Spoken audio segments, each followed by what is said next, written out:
सबको जय मसीह की। आज हम देखेंगे सिद्धता की ओर बढ़ना। आज हम प्रभु के वचन में देखेंगे।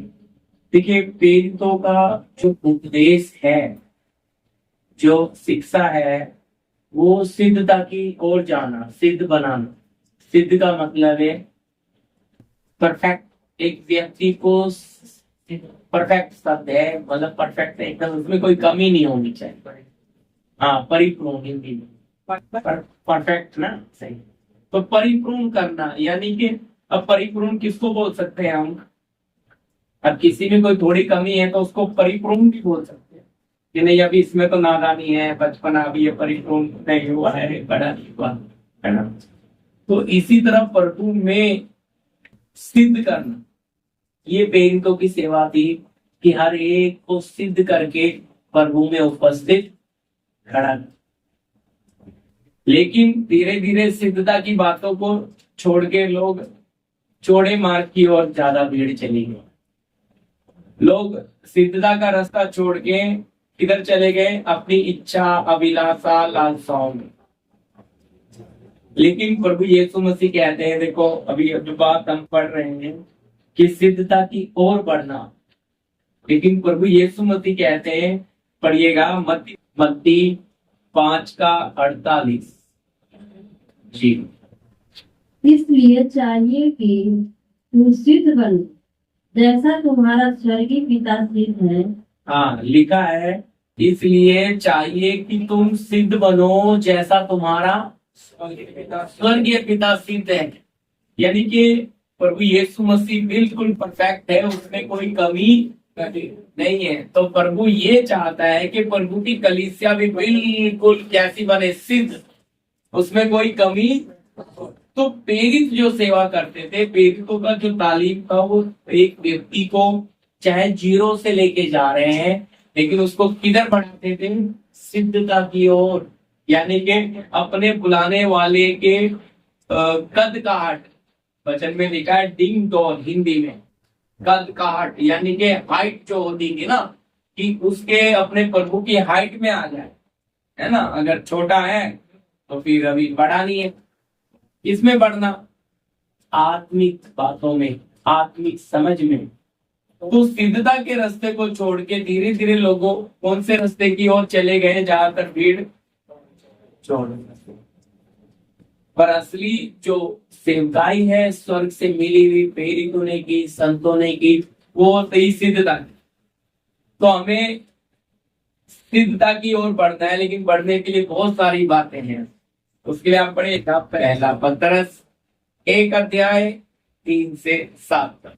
देखो, हमारे प्रभु यीशु मसीह के परमेश्वर और पिता का धन्यवाद हो जी, जिसने यीशु मसीह के मरे हुओं में से जी उठने के द्वारा अपने बड़ी दया से हमें जीवित आशा के लिए नया जन्म दिया। हालेलुया। क्या लिखा है?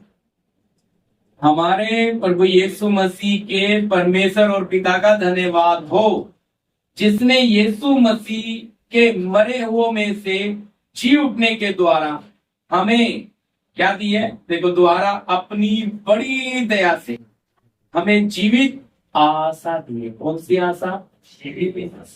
जीवित आशा। देखो, एक आशा एक ऐसी चीज होती है जो हमें जीने में क्या करती है? मदद। अभी देखो, गांव में समझो आपके बूढ़े माता पिता हैं, तो एक आशा रखते हैं ना, हमारा बेटा आएगा, हमारे बच्चे आएंगे। किस आशा से देखते हैं? पिताजी कहीं बाहर गए हैं, तारीख हो गई, आ रहे हैं, दरवाजे पे आने वाले, माँ बाप देते, देखो हमारे पापा आ जा रहे हैं। तो एक बच्चे बड़ी प्यास की आशा से देखते रहते, कब आ रहा है, कब आ रहा है। समझ रहे ना आशा? तो आपके और मेरे लिए, हमारी पूरी कलीसिया के लिए और प्रभु के लोगों के लिए परमेश्वर ने एक जीवित आशा दी है। क्या दी है? देखो, जितने लोग अंधकार में पड़े हैं, उनके पास कोई आशा नहीं है। उन्हें यही जीवन है, उनके पास खाएंगे पिएंगे, बाद में युगानुयुग नरक में। लेकिन आपको और मेरे पास एक आशा है कि हमें कोई लेने आ रहा है। ये आशा किसी दूसरे के पास नहीं है, प्रभु के लोगों को छोड़ और किसी के पास क्या नहीं है ये कोई आशा। इसलिए क्या लिखा है, हमें जीवित आशा के लिए नया क्या किया है, एक नई आशा के लिए क्या दिया, नया जन्म भी दिया। आशा भी दी, उसके साथ एक नया जन्म, ताकि हम नई सृष्टि भी कहलाए। हालेलुया। लेकिन ये नया जन्म के साथ हमारा रास्ता शुरू होता है सिद्धता की ओर जाना। लेकिन बहुत लोगों का जीवन देखने से लगता है उन्हें कोई आशा ही नहीं है, क्योंकि जिसके अंदर आशा होती है उसके अंदर इंतजार होता है और प्यास बढ़ती जाती है। देखो जैसे जैसे आपके घर में किसी के आने का समय टाइम होता जाता है तो आपके अंदर क्या होता है, हाँ जी, बढ़ते कब आ जाए कब आ जाए, आए नहीं। हम कई बार अपने रिश्तेदारों को फोन करते, किधर पहुंच गए भाई, कहाँ पहुंच गए, क्यों नहीं आए, अरे टाइम हो गया, करते हैं कि नहीं बोलो। और जिससे आप बहुत प्यार करते हो अगर वो आ रहा है तो बोलो, एक अंदर खुशी होती है कि नहीं, और वो खुशी पूरे चेहरे पे छलकती। इसी तरह अगर हमें आशा है तो हमारे चेहरे पे कितनी खुशी होनी चाहिए कि हमें कोई लेने आ रहा है। पर लेने आ रहा है तो एक तैयारी चाहिए। जो लेने आ रहा है, एक आशा के साथ हम चल रहे हैं, तो उसके साथ क्या भी नजर आती है, हमारे जीवन में तैयारी। अब तैयारी में बहुत लोग क्या है, जाना तो चाहते हैं प्रभु के साथ प्रभु के राज्य में, लेकिन तैयारी उनकी हुई नहीं। तैयारी, अगर आपकी तैयारी नहीं है तो आपकी ट्रेन तो छूट जाएगी जी, ट्रेन चली जाएगी, आप इधर ही कपड़े प्रेस करते रह जाओगे, क्योंकि पहले से तैयारी करते हैं ना। अभी आपको गांव जाना है, कल की ट्रेन है, कल की ट्रेन है, तो तैयारी कब करोगे, कल ही करोगे ना। वचन कहता है मैंने एक पुरुष से तुम्हारी बात लगाई और क्या करता हूं कि तुम्हें पवित्र कुंवारी के समान मसीह को सौंप, मंगनी कर दी। पौलुस कहता है कलीसिया की में, अब मंगनी कर दी तो मंगेतर का काम क्या है, अपने दूल्हे के लिए उसी समय से तैयारी करना शुरू कर दी। क्यों, अब वो उसके लिए अपने आप को सजाना शुरू करती है, उसको पसंद करने वाले काम को करना, उसको जानना शुरू करती है कि मेरे पति को क्या पसंद है, कैसा रहना, उसके बारे में जानकारी निकाल के पूरा अपने आप को, है ना। मंगनी होने के बाद शादी वाले कब आते हैं, वो तो आजकल रेडीमेड भी है भाई, एक दिन पहले नौता गया वो कपड़ा रेडीमेड पहन के आ जाएंगे। लेकिन मंगेतर की तैयारी कब से होती, जिस दिन मंगनी हो गई उसी दिन से तैयारी शुरू ना। तो इसी तरह पौलुस कहता है कि एक पुरुष से क्या लगा दी, तुम्हारी बात लगा दी कलीसिया को, और कहता है मैं क्या चाहता हूं, तुम्हें एक पवित्र कुंवारी के समान मसीह को सौंप दूं। सब एक बड़ी आशा दे दी, कोई आ रहा है हमें लेने, उसके साथ हमारी बात भी लग गई। अब हमें पता भी है कि कोई आ रहा है लेने, यहाँ रहना नहीं है, लेकिन फिर भी हमारा जीवन सिद्धता की ओर जाने की जगह, उन बातों में लगने की जगह पृथ्वी की बातों में लग जाता है। क्यों, कारण क्या है, वो क्यों लग जाता है। अब हमें तो पता है एक आशा है, हमें कोई लेने आ रहा है, पूरी दुनिया में किसी को कोई नहीं लेने आ रहा है। यीशु गया, मैं जा रहा हूं तुम्हारे लिए जगह तैयार करने, ताकि फिर आऊं और तुम्हें, ताकि जहां मैं रहूं वहां तुम भी। यीशु क्या फायदा करके गया, अरे जिंदी आशा। तो हमें एक आशा है, अब हम उस आशा में जी रहे हैं कि हमारा प्रभु बोला आएगा तो आएगा। तो सोच कर देखिए, तो कैसी आशा, हमारे पास जिंदी आशा है तो हमारे जीवन में वो क्रिया है।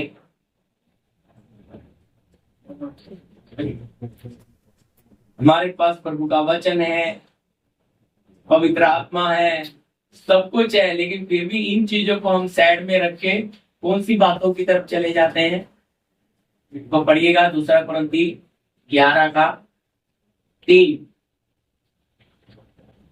इसको होल्ड रखिए। दूसरा कुरिन्थी 11 अध्याय का 2-3। क्योंकि मैं तुम्हारे विषय में ईश्वरीय धूल लगाए रहता हूँ। बस रुक जाइए थोड़ा सा। क्या लगाए बैठा है पौलुस?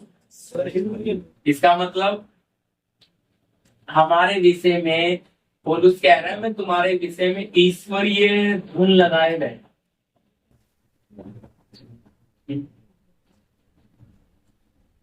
हम कौन सी धुन में रहते हैं? हम कहते हैं अरे कौन सी धुन में घूम रहा है बाबा, तुझी में बात मार रहे, बोलते हैं कि नहीं? बोलो कि कौन सी धुन में? मतलब अपनी ही धुन में लोग चलते रहते हैं। लेकिन पौलुस कहता है मैं तुम्हारे विषय में क्या ईश्वरीय धुन लगाए रहता। धुन में हो मतलब उसमें इंसान खो जाता है। देखो ना कुछ लोग जवान बच्चे अपनी धुन में अपनी मस्ती में चलते, उनको कुछ इधर उधर कुछ होते हैं कि दिखता, तो लोग बोलते हैं दिखता नहीं, कौन सी धुन में घूम रहा है, बोलते हैं कि नहीं? बोलो ऐसा। तो यहाँ क्या बोल रहा है? मैं तुम्हारे विषय में ईश्वरीय धुन लगाए बैठा। आगे हैं जी। इसलिए कि मैंने एक ही पुरुष से तुम्हारी बात लगाई है। एक ही पुरुष से तुम्हारी बात, ये है वो मंगनी। एक ही पुरुष से तुम्हारी बात लगाई है। हाँ जी। कि तुम्हें पवित्र कुमारी के समान, कहते हैं तुम्हें पवित्र कुंवारी के समान मसीह को सौंप दूं। मसीह को सौंप। देखो पहली बात हमारे विषय में प्रभु का दास ईश्वरीय धुन लगा के बैठा है, और दूसरा कहता है मैं तुम्हारे किसके साथ बात लगा दी? मसीह के साथ। और तीसरा पवित्र कुंवारी के समान मैं मसीह को। ये है कलीसिया। हम हमारे बारे में देखो ये है सोच। लेकिन हम कौन सी धुन में चलते हैं? फिर आगे कहता है हाँ जी 4-3। परंतु मैं डरता हूँ परंतु मैं डरता हूँ कि जैसे सांप ने अपनी चतुराई से हाँ हवा को बहकाया, क्या किया? सांप ने अपनी चतुराई से हवा को बहका लिया, वैसे ही तुम्हारे मन सिधाई देखो मन और सिधाई और पवित्रता से जो और मसीह के पवित्रता से जो मसीह के साथ होनी चाहिए, साथ होनी चाहिए, कहीं भ्रष्ट न किया कहीं जाए। भ्रष्ट न की जाए। हमारे मन को घुमा देता है, हमारे विचारों को बदल देता है। आदन बगीचे में आया था ना, सांप के अंदर होके था, खाली शक पैदा करके चला गया, उसने फल फूल तोड़ के थोड़ी खिलाया। अपने बनाने वाले पे क्या पैदा कर गया? अगर हम संसार की धुन में घूमते हैं ना, तो अगर हम संसार की धुन में घूम रहे हैं तो आके हमारे पास भी क्या करेगा? क्योंकि दास तो चाह रहा है कि तुम्हारे विषय में ईश्वरीय धुन लगाए बैठा हूं, और हम अपनी धुन में घूम रहे, हम संसार की धुन में घूम रहे, हम अपनी ही दुनिया में है। वो चाह रहे हैं कि तुम स्वर्ग की राज्य की दुनिया में अनुभव करें, और आप अपनी ही धुन में हो। यानी कि वो जो सोच के बैठा वैसा। इसलिए एक सेवक यही चाहता है, कलीसिया को सिद्धता की ओर बढ़ाना, कलीसिया को कैसा बनाना? सिद्ध। वो भी कैसा? पहला वचन हमने कौन सा पढ़ा? यीशु मसीह क्या बोलते हैं? 5:48 सिद्ध बनो जैसा तुम्हारा स्वर्गीय पिता सिद्ध हो। देखो नमूना रख दिया प्रभु ने हमारे सामने है, और फिर नमूने के साथ एक बड़ी आशा दे दी, हमें अनाथ नहीं छोड़ा है? क्या बोल रहा है इस मसीह जात में? बोला देखो मैं जगत के अंत तक सदैव तुम्हारे साथ हूं, मैं जाता हूं फिर थोड़ी देर में आता हूं। तो बोले ये क्या बात है प्रभु, तू बोलता है मैं जाता हूं और फिर आता हूं। वहां पे चेले सवाल करने लग गए, मैं सबने पढ़ा रहा आपको कि हमारा विषय है। तो फिर गया, क्योंकि पुत्र के रूप में आया, कीमत दे के पिता के पास गया, फिर पवित्र आत्मा के रूप में आज हमारे बीच में है। हालेलुया। तो आया किस लिए? अभी अब एक एक को परमेश्वर हमें सिद्ध बनाना चाहता है।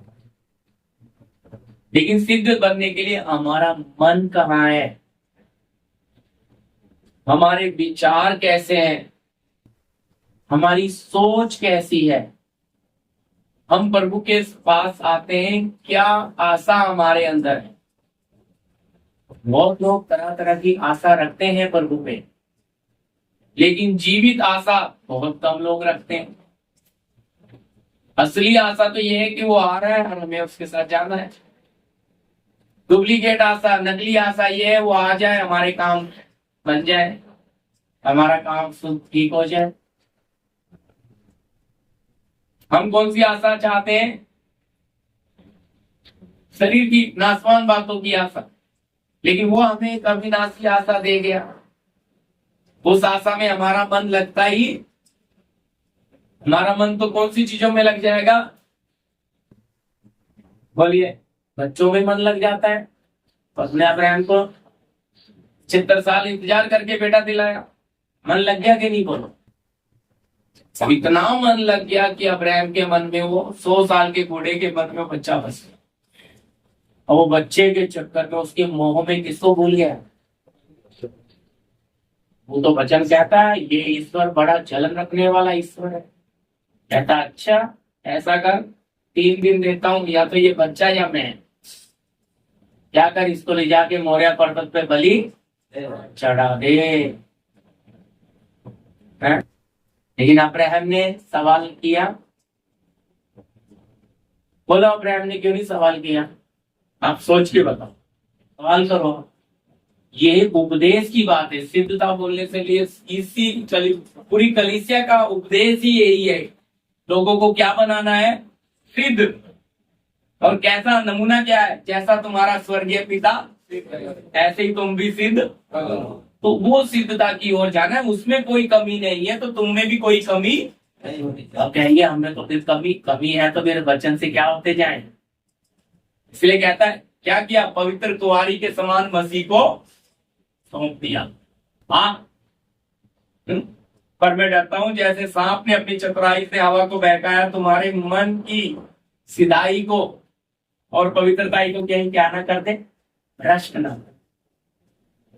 तो शैतान के जो विचार है, जो तीर मारता है, दिखता नहीं है, वो हमारे विचारों में ही हमें मलिन करता है, हमारी सोच में काम करता है, हमारे विचारों में काम करता है।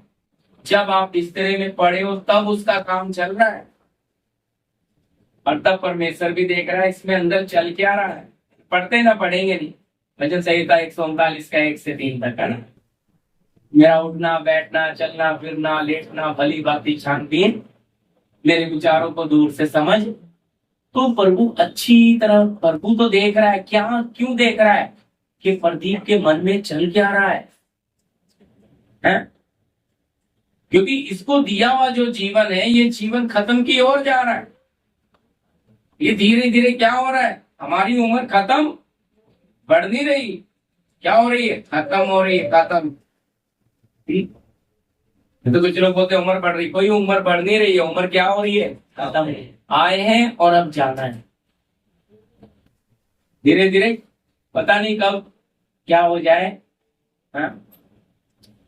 जीवन की कोई गारंटी नहीं है जी, कोई भरोसा नहीं। मैं कल रात सूरत में मीटिंग करा तो ब्रदर बता रहे थे, धर्मिंदर जी कहते हैं वो 35 साल की लेडी थी, कुछ भी नहीं हुआ, बस एक ही दम 35 साल उसको हार्ट अटैक आ गया, वहीं मर बची, एकदम अच्छी हंसी को, कोई दिक्कत। बोलते पास क्या सोचेंगे, क्या रह गए, झटके में खत्म इंसान। विश्वास ही नहीं हो रहा, अभी तो मिलके गई है, बात हुई है, कहते चली गई। क्या गारंटी है जीवन की? पर इसलिए हमें नहीं पता हम कब जाएंगे। यीशु कहता तुम चिंता करके अपने जीवन में एक भी घड़ी बढ़ा तो क्यों चिंता करते हो? जो मिला है उसका आनंद है। आज दुनिया अपने बुढ़ापे के लिए जोड़ते जोड़ते मर जाते हैं, उनको बुढ़ापा देख भी पाएंगे कि नहीं, वहां जा भी पाएंगे कि नहीं? बुरा नहीं मानना मेरी बात है भाई। आज मैं ये कहता हूँ जो प्रभु ने दिया उसे खा पी के अपनी जिंदगी अच्छी है। कल का किसी ने देखा नहीं है। मैं वचन बोलता ना, आपने पढ़ा होगा, पति कल की चिंता कल का दिन अपनी चिंता, आज का दुख तेरे लिए। हम विश्वास नहीं करते इस वचन में। हम तो कहते हैं ना प्रभु अपने बुढ़ापे के लिए जोड़ेंगे। हमें पता भी नहीं बुढ़ापा हम देखेंगे भी कि नहीं, कोई गारंटी नहीं है भाई कब कौन सा कहाँ हादसा हो जाए। पर हमें इतना पता है आए हैं और जा रहे हैं, आए हैं और जाना है। तो आए हैं तो जाने के लिए कोई तैयारी की। यहाँ के लिए तो हम सब कुछ जमा कर लेते हैं, जहां जा रहे हैं वहां के लिए कुछ इकट्ठा किया है जी। इसलिए यीशु कहता है अपने लिए पृथ्वी पे धन इकट्ठा नहीं करना, जहाँ चोर सेंध लगाता है, कीड़ा बिगाड़ता है, काई लगती है। अपने लिए स्वर्ग में धन इकट्ठा करना, आत्मिक धन, प्रेम व्यवहार आपका है, समझे। दूसरे की मदद, दूसरे को दर्द में तसल्ली देना, दूसरे के दर्द को समझना, ये है मसीह लोगों के गुण। दूसरे के हित के बारे में सोचना। और जब दूसरे का हित सोचते हैं तो अंदर एक दिक्कत आती है, अगर दूसरे के बारे में सोचेंगे तो फिर हमारा तो नुकसान हो जाएगा। तो पौलुस लिख के देता है 1 कुरिन्थी 6 में, तुम में बड़ा दोष ये है कि तुम अपना नुकसान उठाते। मैं नहीं कह रहा, वचन कह रहा है, कलीसिया को कह रहा है, तुम में बड़ा दोष है कि तुम अपना हानि, अपना नुकसान उठाते। ये दिक्कत है प्रभु के लोगों को। कहते हैं कि हम जा रहे हैं सिद्धता की ओर, लेकिन सिद्ध रास्ते में चलने के लिए जो चीजें हमें छोड़नी है वो हम छोड़ते हैं, तो फिर हमारा सफर कहाँ चल रहा है। मैंने आपको बोला आप ट्रेन आ रही है, आपको गांव जाना है कल, तो आप आज ही पैकिंग कर लोगे, सारा कुछ आज ही खरीदी करोगे, क्योंकि कल निकलना है। निकलने के टाइम पे आपको कुछ तैयारी करो। अभी गांव जाने की टिकट निकल जाती है 2 महीना पहले, तैयारी शुरू हो जाती है।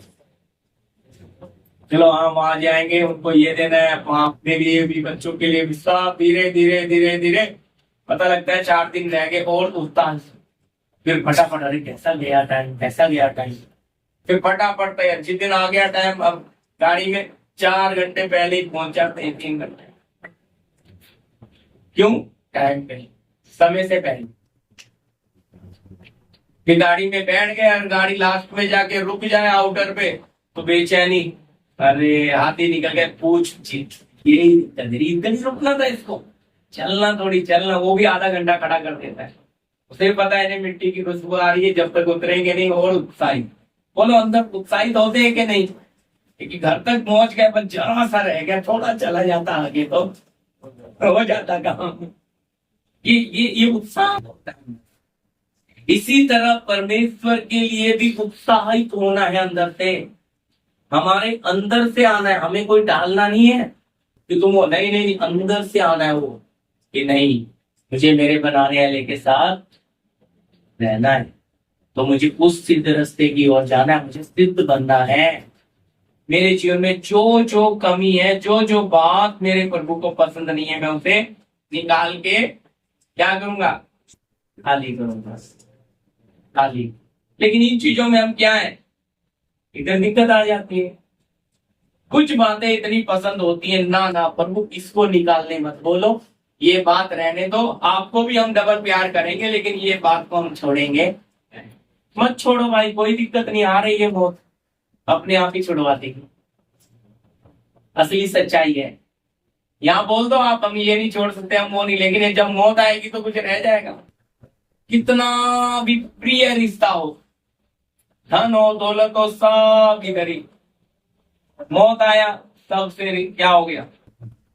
बेचारा कर्ज आदमी, कर्ज से भरा हुआ, कर्ज के नीचे चल रहा है, जैसे ही मरा तो खत्म, कर्ज का बोझ छूट गया, और जिससे लिया था उसका डूब गया, क्योंकि भाई तेरा आदमी मर गया, अब तू कर्जा कहाँ से? समझ आ रही ना मेरी बात? एक व्यक्ति मर गया तो वो सारी चीजों से छूट जाता है, फिर वो बंदा नहीं रहता।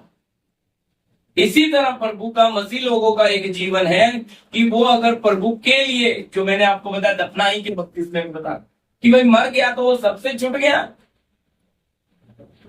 लेकिन क्या कहता, ना ना भाई अभी भी क्या है, सांस कुछ बाकी है, ये आखिरी सांसों में भी कुछ कर लेने दे। मैं कहता हूं अगर प्रभु हमारे जीवन से संसार निकालेगा तो हमें दर्द ज्यादा होगा, और अगर हम प्रभु को प्यार करते हुए हम छोड़ देंगे तो हमें कोई दर्द होगा ही, क्योंकि प्रभु को प्यार करते हुए हमने नाशवान चीजों को छोड़ दिया तो आसान हो गया रास्ता चलने में, प्रभु के पीछे बहुत आसान है। लेकिन अगर आप ढीठ होके आप सख्त मन करके नहीं छोड़ोगे तो फिर प्रभु तो क्या करेगा, अपना हाथ बढ़ाएगा आपके ऊपर। और वचन कहता है जीवते परमेश्वर के हाथ में पड़ना भयंकर है, क्योंकि वो दया नहीं करेगा। इसलिए वो हमें चेतावनी देता है कि क्या करो, तैयारी करो, तैयारी करो। तो इसलिए हमारी तैयारी ही बताती है कि हम इस पृथ्वी के नहीं है। जो लोगों की तैयारी नहीं हुई उनका मन इसी पृथ्वी पे लगा पड़ा है, उन्हें आत्मिक राज्य के बारे में कोई चिंता है ही। आज ये वापस पहला पत्रस में हमने 1:3 पढ़ा, 4 से पढ़िए, आशा, जीवित आशा की बात पढ़ा। अर्थात एक अविनाशी और निर्मल, अर्थात एक अविनाशी और निर्बल और अजर मिरास के लिए, अजर मिरास के लिए जो तुम्हारे लिए स्वर्ग में रखी, जो तुम्हारे लिए स्वर्ग में रखी है, जिनकी रक्षा परमेश्वर की सामर्थ, हालेलुया, जिनकी रक्षा परमेश्वर की सामर्थ से विश्वास के द्वारा उस उद्धार के लिए जो आने वाले समय में प्रकट होने वाली है की जाती है। इस कारण तुम मगन होते हो, यद भी अवश्य है कि अभी कुछ दिन के लिए, ध्यान से सुनिए, अभी कुछ दिनों के लिए नाना प्रकार की परीक्षाओं के कारण इसमें हो जी एक अजर मिरास, एक युगानुयुग का जीवन प्रभु ने हमारे लिए तैयार करके रख दिया। उसके सहभागी, उसके एक बड़ी जीवित आशा हमें दे दी। लेकिन कहता अभी क्या हो तुम थोड़ा नाना प्रकार की परीक्षाओं के कारण किसमें हो, है ना, तो तरह तरह का दुख है, नाना प्रकार का, बच्चों का अलग, परिवार का अलग, रिश्तेदारों का अलग, समाज का अलग, शरीर का दुख अलग जी, क्योंकि शरीर में बहुत सारी बातें आती हैं। नाना प्रकार के दुख में हो आप, जी हाँ जी, साथ में पढ़ना देते हैं पूरा पीछे। और यह इसलिए है, और ध्यान से सुनना, अब ये सारा कुछ किस लिए है, ये सब कुछ इसलिए है कि तुम्हारा परखा हुआ विश्वास। हाँ, ये सारा कुछ इसलिए है कि अब ये नाना प्रकार के दुख में, इन तकलीफों में प्रभु रख के क्या कर रहा है, तुम्हारा परखा हुआ विश्वास, जो आग से ताए हुए, किससे जी, आग से ताए हुए नासवान, सोने से भी कहीं अधिक बहुमूल्य है। हालेलुया। तो ये वो चीज है, ये वो बड़ी बात है, ये हमें समझना है। तो भाई ठीक है, प्रभु ने नाना प्रकार के दुखों के कारण अभी हमें रखा है, अरे थोड़ी जो परीक्षा रखी है हमारे जीवन में, तो जो रखा है वो टलने वाला नहीं है ना। अभी समझिए हम यहाँ नाला सुपारा से ट्रेन में बैठ गए, अगला स्टेशन कौन सा आता है, बोरीवली जाते समय, है ना। ऐसा कभी हो सकता है कि आप नाला सुपारा ट्रेन से बैठ गए और बस ही ना आए, कुछ भी कर लो आए, गाड़ी उड़ के तो जा नहीं सकती। तो ये अच्छी तरह समझ लो, ये मसीह जीवन में ये रास्ता आना ही आना। नाना प्रकार की समस्याओं में हो, कहता अभी तुम दुख में भी हो, क्यों, और ये सब किस लिए, ताकि तुम्हारा परखा हुआ विश्वास सिद्ध बनाना है, सिद्धता की ओर जाना है, तो आपके पास परखा हुआ विश्वास होना है। आपने एग्जाम दिया है, जगह जगह पे पेपर दे देकर आप क्या कर रहे हो, सिद्ध बन रहे हो ना। आपने हर परिस्थिति में आपने पेपर पास किया है, ऐसे थोड़ी सिद्ध बन जाएंगे, ऐसे थोड़ी कोई कलेक्टर बन जाता है, ऐसे थोड़ी कोई आईपीएस बन जाता है। कितना करना पड़ता है बोलो प्रिंस जी, बोलो आईपीएस बनने के लिए कितनी मेहनत करनी पड़ती है? ऐसे ही बन जाता है, दिन रात एक कर देता है वो। तो इसी तरह हमें भी सिद्ध बनाने के लिए प्रभु ऐसे थोड़ी सिद्ध कर देगा, नाना प्रकार के दुख में रखकर उस दुख के अंदर देखता है कि इनकी भावनाएं क्या है, इनके विचार क्या है, इस दर्द में से निकलना चाहते हैं या इस दर्द में पड़े हुए मुझसे कृपा मांगते हैं। ज्यादातर लोग वचन न समझने के कारण छुटकारा मांगते हैं, और जो वचन को समझ गए, जो परमेश्वर को समझ गए, वो इब्रानी में लिखा है मार खाते खाते मर गए लेकिन छुटकारा नहीं चाहा। इसका मतलब ये क्वालिटी, जो सिद्धता की ओर जा रहा है वो कभी छुटकारे के पीछे भागता ही, वो लड़ता है, वो हर हालात से लड़ता है, हर परिस्थिति से लड़ता है।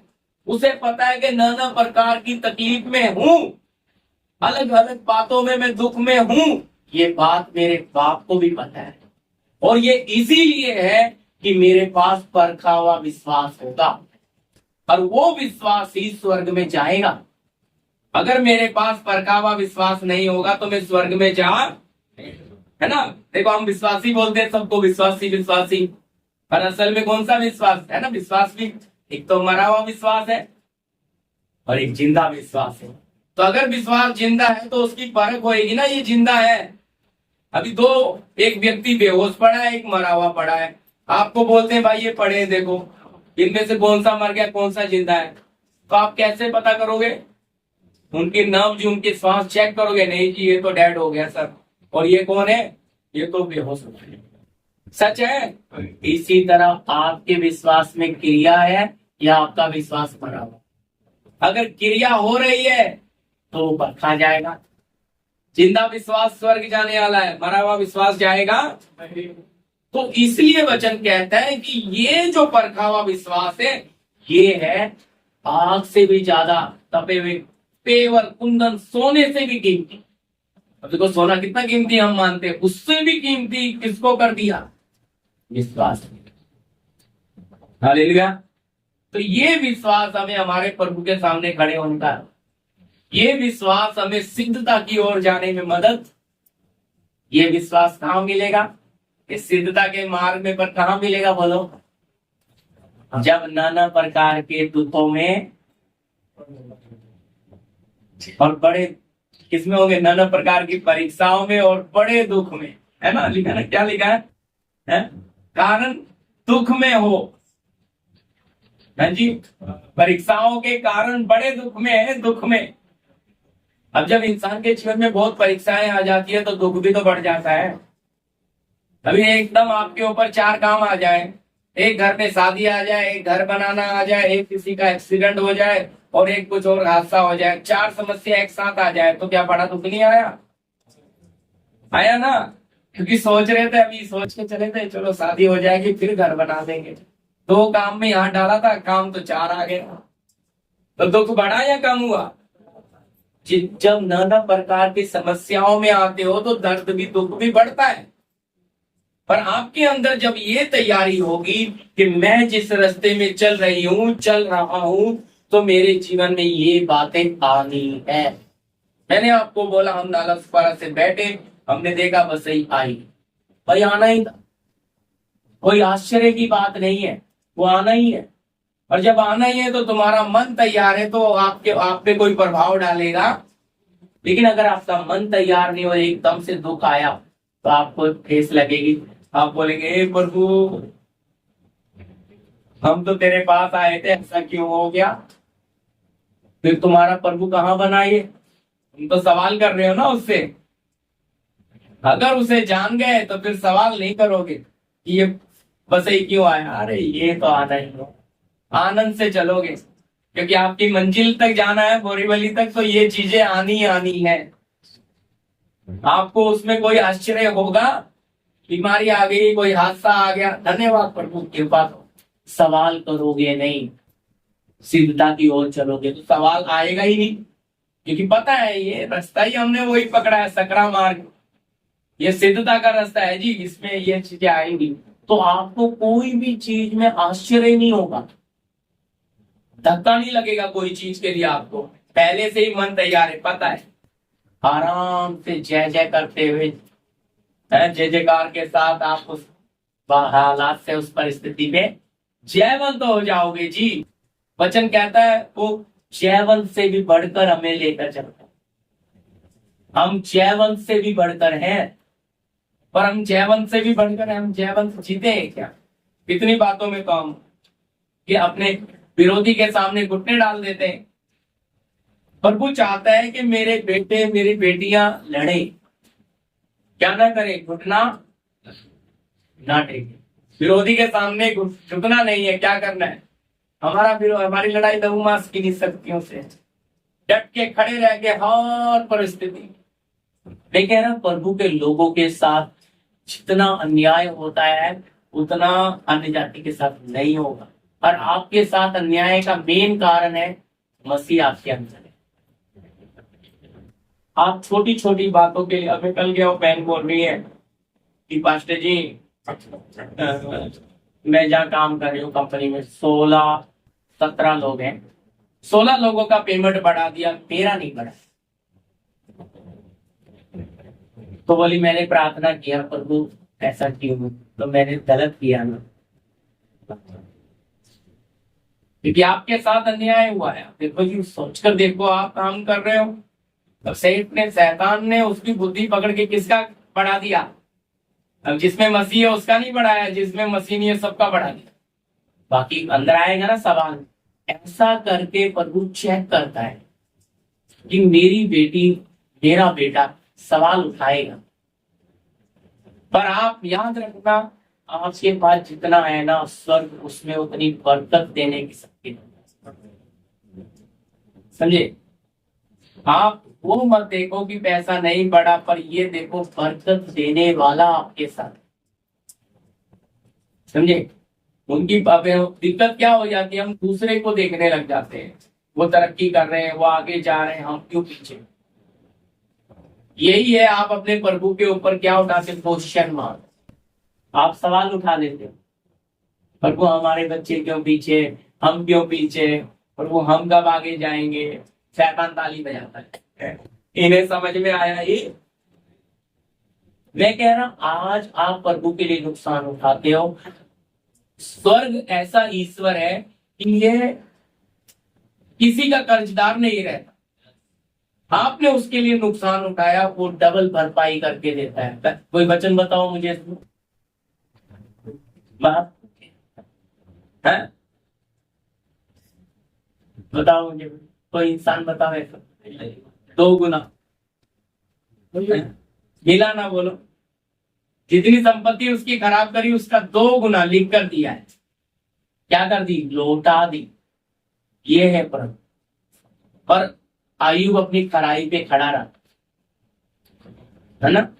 तो याद रखो, वो किसी का कर्जदार नहीं रहता। आज आपके साथ अन्याय हो रहा है, वो चुप है, वो चुप इसलिए है कि मेरी बेटी मेरा बेटा अन्याय सहेगा। ये है सिद्धता का मतलब। दिक्कत ये हो जाती है, हम बोल पड़ते हैं और बोलते ही हमारी आशीष खत्म, जो हमें मिलने आना था वो मिलता नहीं है, फिर हम इंसानों के पीछे ही भागते हैं। लेकिन प्रभु का साथ तो हमारा रिश्ता जैसा है नहीं है, हम सिफारिश लगाते हैं, हम इंसानों के पीछे भागते हैं कि हमारे काम हो जाए। पर विश्वास हम जीवित परमेश्वर पे करते हैं। फिर इसको कौन सा वाला विश्वास बोलेंगे, बोलो, जिंदा बोलेंगे, मरा हुआ है भाई। अगर आपको जाके स्वयं कर्म करना पड़ रहा है, प्रभु आपकी सुन नहीं रहा, तो क्या कहाँ करो? विश्वास तो जिंदा हुआ है जिसमें क्रिया है। आपने प्रार्थना करी, स्वर्ग से क्या आया, जवाब। और जवाब उसी के लिए आएगा जो उसके लिए जीता है। तो प्रभु में आना चलना काफी नहीं, उसके लिए जीना, उस सिद्धता की ओर बढ़ना। हम जो समझ रहे हैं, बहुत लोग प्रभु में आ गए लेकिन प्रभु के जैसा उसके समानता में सिद्ध बनने के लिए कोई चाहता ही नहीं। उतना पवित्र बनना नहीं चाहता, उतना शुद्ध नहीं बनना चाहता, उतना उतना पिता की पहचान में नहीं जाना चाहता। वो बस थोड़ा सा मिल गया, वो कहते ना 4 कंकड़ डाल दिया, आवाज बहुत कर रहे, परिपूर्ण नहीं होना चाहता। अगर आप परिपूर्ण नहीं होगे तो आप में क्या नहीं आएगा, मसीह का रूप भी नहीं आएगा। और जब रूप नहीं आएगा तो फिर सोचो, है ना, कुछ बच्चे माँ के गर्भ में पढ़ते हैं, उनमें पर खराब हो जाते हैं, उनमें रूप नहीं आया तो क्या होता है, उनका बचते नहीं हो, खराब हो। अगर हमें मसीह का रूप नहीं आया तो हम पहुंचेंगे क्या प्रभु के राज्य? रूप आना बहुत जरूरी है। पढ़ाऊंगा नहीं, पर पौलुस गलती 4:19 में लिखता है कि मैं तुम्हारे लिए जच्चा सी की पीड़ाएं सहता हूं, ताकि तुम्हें क्या आ जाए, मसीह का रूप ना आ जाए। जब तक सिद्ध बनाना, एक व्यक्ति को परिपूर्ण बनाना, उसके लिए दर्द भी सेवक सहता है।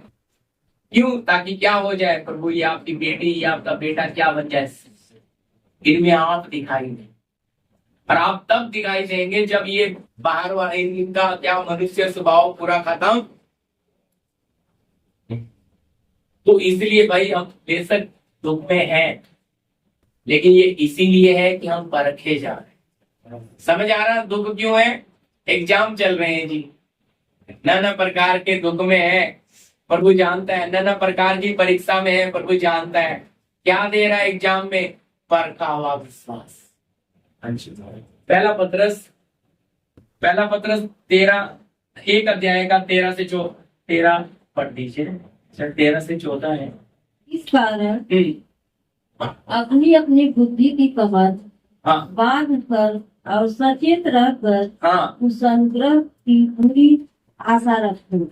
देखो कहता है इस कारण अपनी बुद्धि की कमर बांधकर और सचेत रहकर उस अनुग्रह की पूरी आशा रखो, जो यीशु मसीह के प्रकट होने के समय तुम्हें मिलने वाली है। हाँ जी, किसकी कमर बांधनी है बताइए? कैसे बांधोगे, कुछ बताइए। आप अगर कोई ऑफिसर है, कोई 2 स्टार है, कोई अफसर है, वो उससे कानून का उल्लंघन हो गया, कानून टूट गया, तो वो बड़ा ऑफिसर उसे बुलाता है और उसे कहता है अपनी बेल्ट खोलो, इधर रख दो और टोपी बंदूक रख के चलो। वो बेल्ट खोल देने का मतलब क्या है? वो अंडर अरेस्ट है, अब उसके पास अधिकार नहीं है। यूनिफॉर्म है उसका, यूनिफॉर्म में चला जाता है। आपने देखा होगा बहुत जगह सीन देखे हो पिक्चरों में। तो क्या हो गया, बेल्ट उतार दिया तो, और वचन क्या बोलता है? तुम्हारी सच्चाई की बेल्ट। यहाँ क्या लिखा है? हाँ जी, पहला शब्द, इस कारण अपनी बुद्धि की कमर। भाई क्या सच्चाई से क्या कमर कसी हुई है? दिक्कत क्या है? सिद्धता की ओर तो चल रहे हैं, पर सच्चाई की बेल्ट, क्योंकि इस जबान से कई जगह पे झूठ का इस्तेमाल कर दे। जहां आपने झूठ बोला नहीं, कानून टूटा नहीं, कौन खड़ा है? शैतान खड़ा है। जैसे आपने हम इस संसार में भारत देश के कोई भी कानून टूटा तो कौन खड़ा है? Police officer. इसी तरह आपने आत्मिक कानून तोड़ा, इस संसार का शैतान ईश्वर खड़ा है, हक रखता है आप पे, इसने गलती करी है। क्या नहीं है आपके पास? फिर सच्चाई की बेल्ट नहीं है, और जब बेल्ट नहीं है तो अधिकार नहीं है। अब वो थोड़ी करेगा आपसे।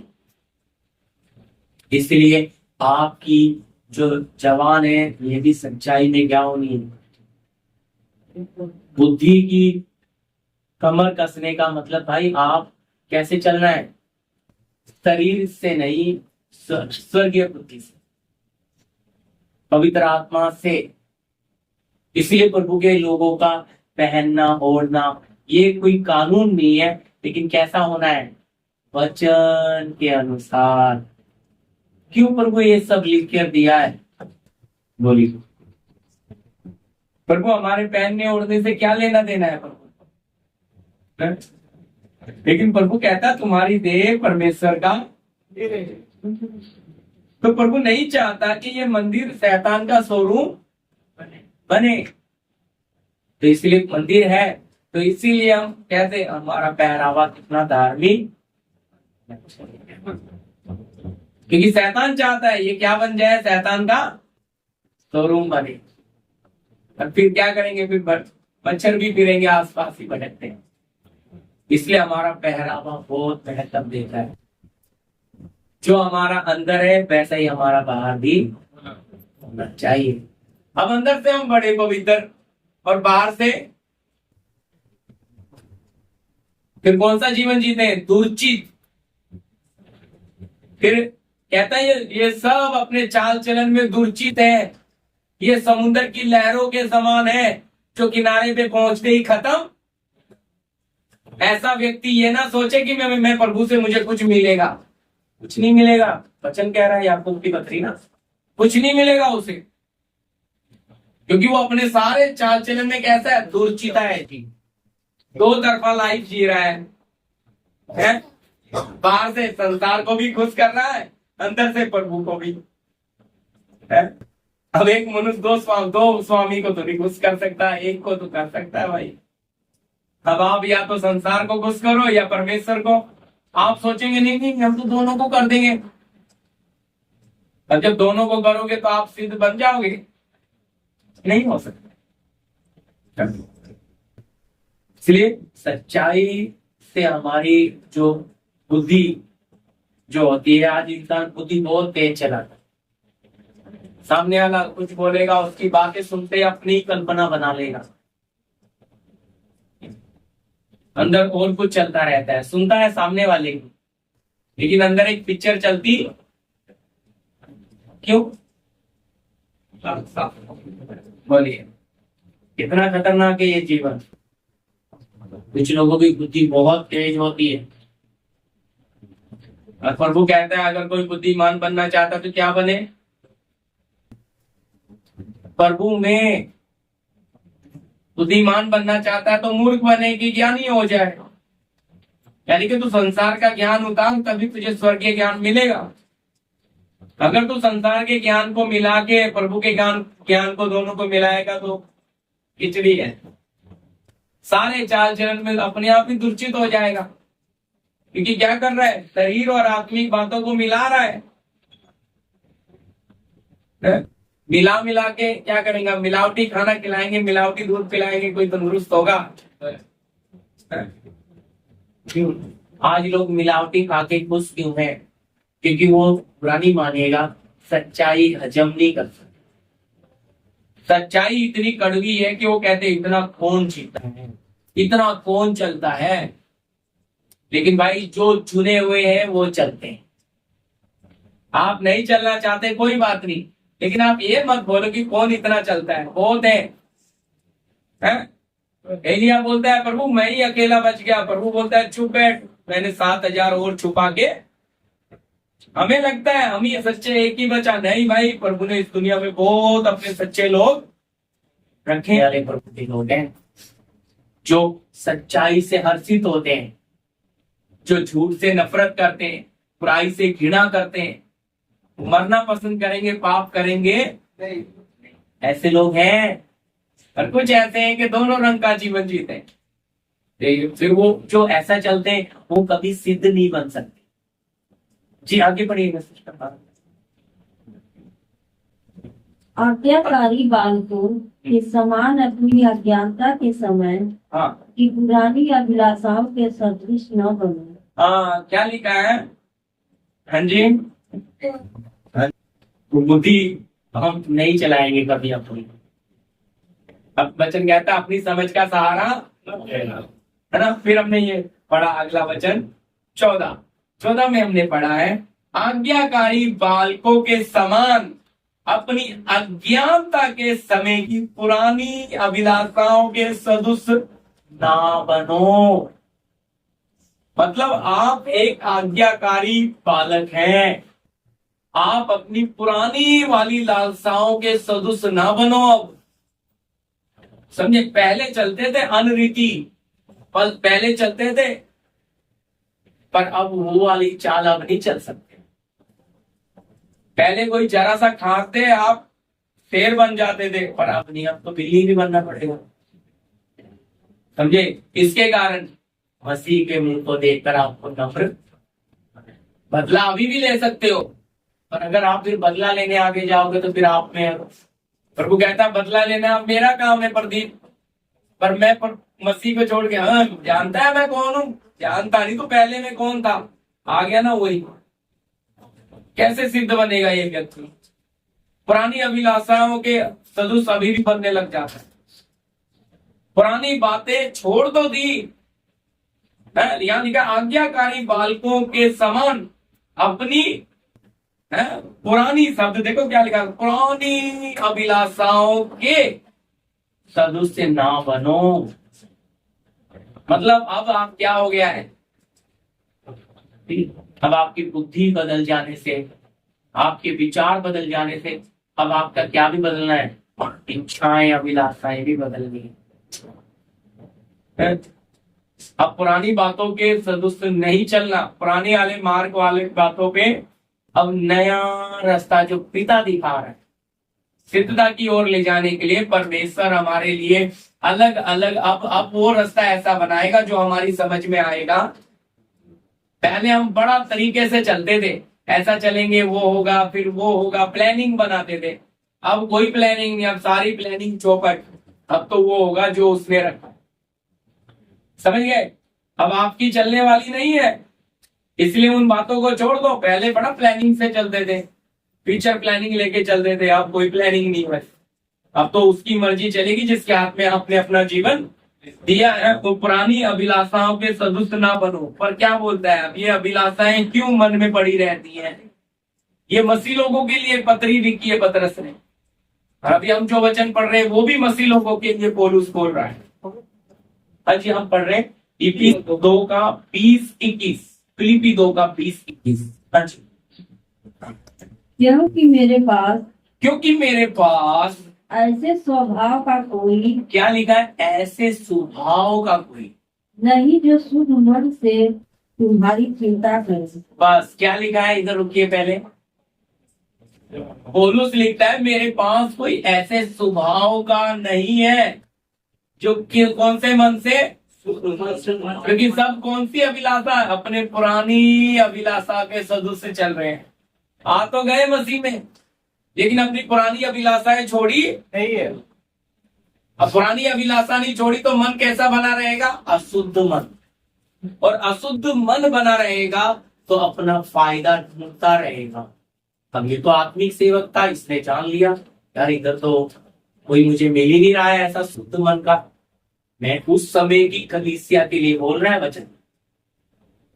सोचो तब कलीसिया में आत्मा का उतरावा कितना सामर्थ था। हालेलुया, उपस्थिति इतनी महान थी, तब भी लोगों के मन में शैतान ने मलिनताएं डालकर स्वार्थ, मतलब हमें फायदा किया। ये इंसान के अंदर से ये चीज नहीं जाती। मैं आपको बोलना चाहता हूं, अगर आप दान भी करते हैं तो आपके मन में एक भावना देता है अंदर से कि नहीं प्रभु के लिए कुछ करेंगे तो प्रभु भी हमें आशीष देगा। क्या ये भावना प्रभु ने दिया आपको? क्या ये भावना सही है? मैं कह रहा है ये भावना प्रभु देगा ही नहीं। इसलिए देने वाला किस भावना से देता है, अपने आप को पहले जांचे।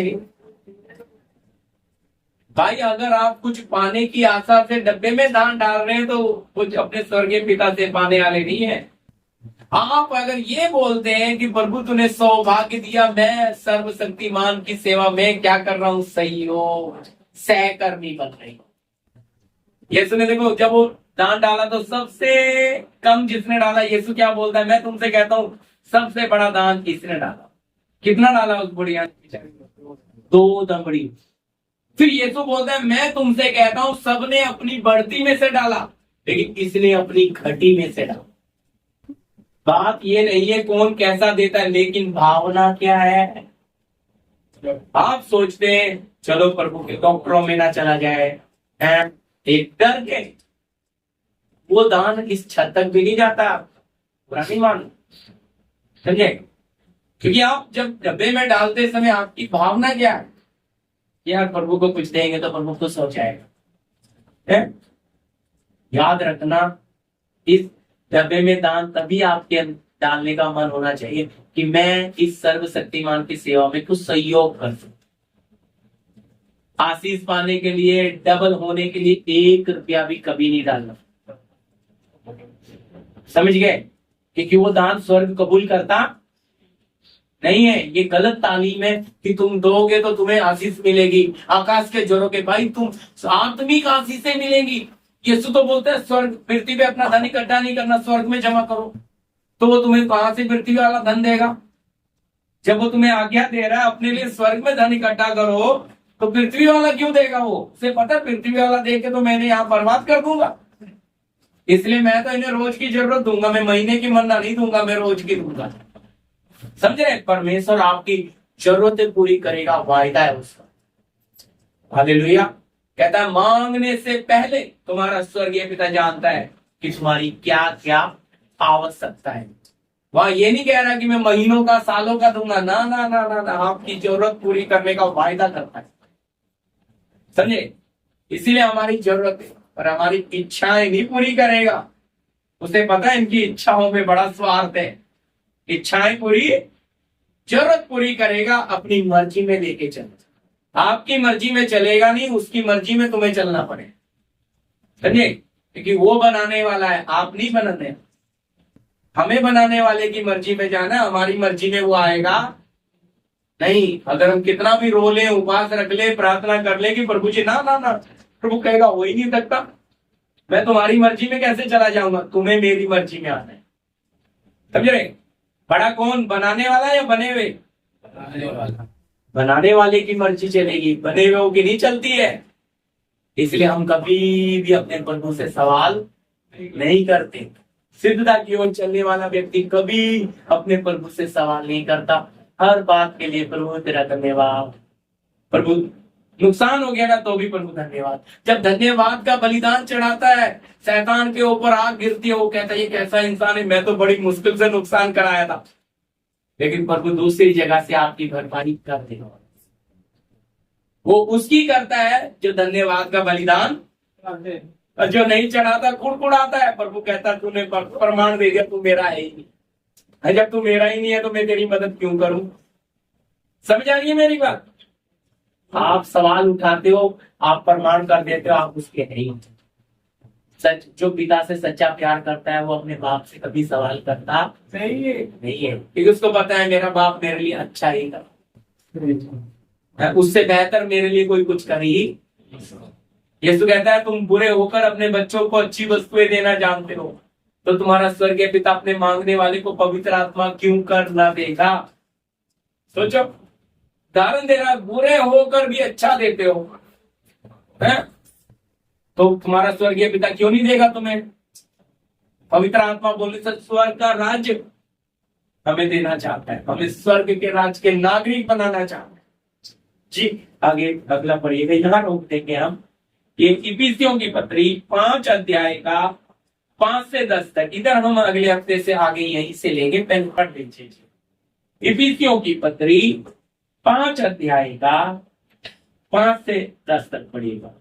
क्योंकि तुम यह जानते होंगे किसी व्यभिचारी या अशुद्ध जन या लोभी मनुष्य की जो मुख्य पूजक के बराबर है। हाँ रुक जाइए, जी जी, वो वचन शायद हमने 20 पढ़ा, 21 नहीं पढ़ा ना, है ना? 21 भी पढ़ना उससे, फिर ये यहाँ पे आएंगे, माफ करना मैं भूल गया, 20 पढ़ा था ना, 21 रह गया।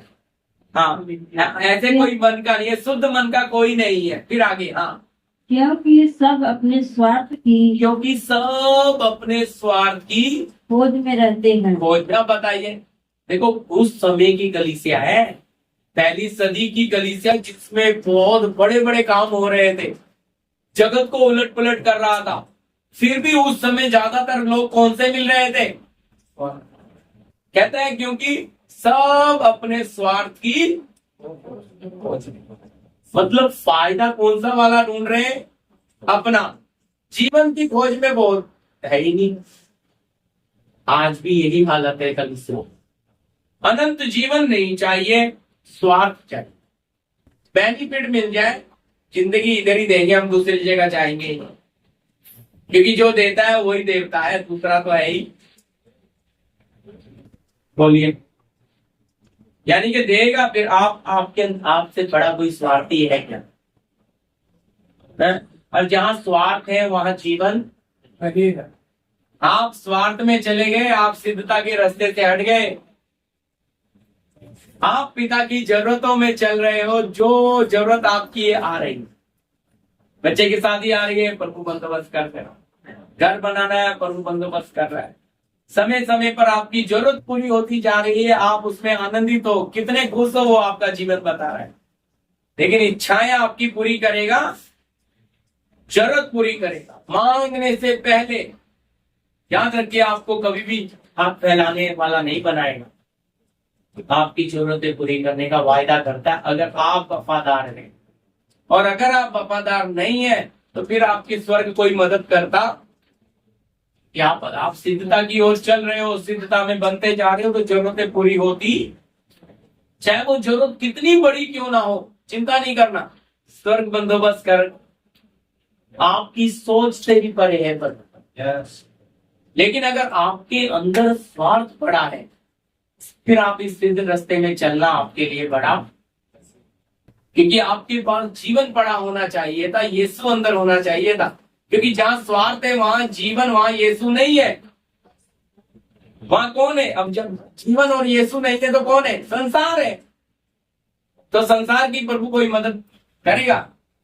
प्रभु अपनों की मदद करेगा, अपने चुने हुओं की मदद करेगा। है? मांगने से पहले उनके पास पहुंच जाएगा। उन्हें दर्द होगा, उससे पहले उतना उन्हें अनुग्रह देने का कृपा आ जाएगी। है? हर चीज के उनके साथ खड़ा रहेगा। इसलिए उन्हें एहसास होगा, कोई समस्या उन्हें परेशान कर। अब पढ़िएगा इफिसियों की पत्री 5 अध्याय का 5 से 10 तक। जी, तो ये इसलिए स्वार्थ के ऊपर हमें बहुत जरूरी है कि स्वार्थ के ऊपर हम जयवंत हो जाए। क्योंकि तुम यह जानते हो कि जी, किसी व्यभिचारी या अशुद्ध जन या लोभी मनुष्य की जो मूर्ति पूजक के बराबर है, हाँ, मसीह और परमेश्वर के राज्य में निराश हो। हालेलुया। देखो क्या लिखा है जी, टाइटल में लिखा है ज्योति की संतान बनो। हालेलुया। लेकिन यहाँ क्या बोलता है? क्योंकि तुम यह जानते हो कि किसी व्यभिचारी या अशुद्ध जन या लोभी मनुष्य की जो मूर्ति पूजा के, मतलब लोभ आ गया तो आप किसके बराबर आ गए? हैं? सोचिए। और पहला शब्द क्या है? व्यभिचारी। व्यभिचारी किसको बोलते हैं? क्योंकि सब अपने स्वार्थ की खोज में है। याद रखिए, अगर आप संसार की चीजों से प्यार करते हैं तो आप व्यभिचारी। ये संसार की चीजों वाला व्यभिचार है। बड़ा घर, बड़ा सारी सुख सुविधा ढूंढ रहे हैं। क्या पहले वचन में क्या पढ़ा आपने? सब अपने स्वार्थ के पीछे हैं जी। अब स्वार्थ के पीछे चल रहे हैं तो क्या कर रहे हैं? संसार के साथ व्यभिचार कर रहे हैं। आप प्रभु के अंगों को लेके व्यभिचार कर रहे हैं, प्रभु की देह को लेके संसार के साथ व्यभिचार कर रहे हैं। तो यह अशुद्ध। हाँ जी, आगे। कोई तुम्हें व्यर्थ बातों से धोखा न दे। अशुद्ध के बाद अशुद्ध जन या लोभी मनुष्य, लोभी मनुष्य। हाँ जी, जो मूर्ति पूजक के बराबर है। जो मूर्ति पूजा। देखो, अभी आप लोग कभी भी मूर्ति पूजा नहीं करेंगे। लेकिन क्या लोभ नहीं करोगे बोलो? आप 15,000 की नौकरी कर रहे हैं, आप वहां वफादार हैं, आपका घर अच्छा चल रहा है, एक को जलना होगा, नहीं मैं आपको 30,000 की नौकरी दिलाता हूँ, मैं आपको 25,000 की नौकरी दिलाता हूँ। आपने 15,000 की छोड़ के 25,000 पे गए, वो भी नहीं, ये भी गई वो भी नहीं। क्यों ऐसा हुआ? क्योंकि आपने लालच लिया। लालच क्या है? याद रखिए, आप अपने उसमें संतुष्ट रहना सीखिए। मैं ये नहीं कहता कि अगर आपको 20,000 25 का डबल मिल रहा है तो पहले प्रार्थना करें, प्रभु क्या ये आपकी ओर से है, ये करना चाहिए। लालच के साथ जाओगे तो जो है वो भी चला, ये मूर्ति पूजा के बराबर। आने वाले दिन में हम इसी वचन से आगे जाएंगे, ठीक है? इफिसियों की पत्री 5 से 10 तक लीजिए ना, ठीक है? तब समझ आया ये सिद्धता की ओर बढ़ना। बढ़ भाई मनोज हमारे बीच में लास्ट में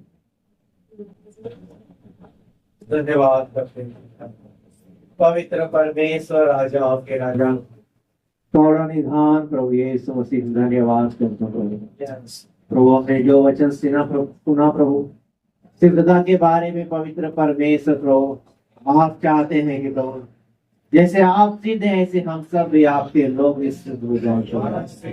धन्यवाद करते प्रभु। हमने पुराने संतों के जीवन में कहने पाए, जैसे तुम मेरी सी चाल चलो जैसे कि मैं मसीह की चाल चलता हूँ प्रभु। धन्यवाद करते प्रभु, ऐसे जीवनों को हम देखते हैं संतों को प्रभु, जो सचमुच प्रभु आपके राज्य में आपकी आज्ञाकारिता में चलते चलते प्रभु सिद्ध हो गए। धन्यवाद करते प्रभु, धन्यवाद करते प्रभु। हम भी प्रभु जो वचन हम सब ने सुन रहे हैं प्रभु, जो आपने सिद्धता का मार्ग हम सबके लिए तैयार करके दिया है मेरे प्रभु, उस पर चलने के लिए प्रभु, एक एक कमियों को छोड़ने के लिए प्रभु, अपनी आदतों को प्रभु छोड़कर प्रभु आपके मार्ग के अनुसार, आपकी इच्छा के अनुसार प्रभु हम चलने की आप तैयारी करें, सहायता और मदद करें मेरे पवित्र परमेश्वर प्रभु। ये वचन हम सबके जीवनों में रीवा बनने पाए प्रभु, हम सबके लिए प्रभु आप हम नमूना है प्रभु, उसी को आपको हम प्रभु हर चीज समझ कर चलने पाए। धन्यवाद करते प्रभु, हमारा निशाना हमारी दौड़ प्रभु यीशु मसीह आप और हमेशा बने रहे प्रभु। धन्यवाद करते प्रभु, संसार की सारी बातों को छोड़ते हुए प्रभु आपकी ओर निशाना लगाकर दौड़े प्रभु। ये वचन हम सबके जीवन में प्रभु कार्य करने के लिए प्रभु, हम सबके हृदय में बसने के लिए आप सहायता करें। धन्यवाद करते आए हरे भाई बहनों को अपने आप आपके दास को आपके हाथों में सौंप देते प्रभु, आपकी मर्जी पूरी यीशु मसीह के नाम से मांगते हैं, आमीन। अब पिता का प्रेम, पुत्र का अनुग्रह, पवित्र आत्मा की सहभागिता, संगति हमारे साथ तमाम संत लोग के साथ प्रभु यीशु के दूसरे आमद तक होता रहे। आमीन। सबको जय मसीह।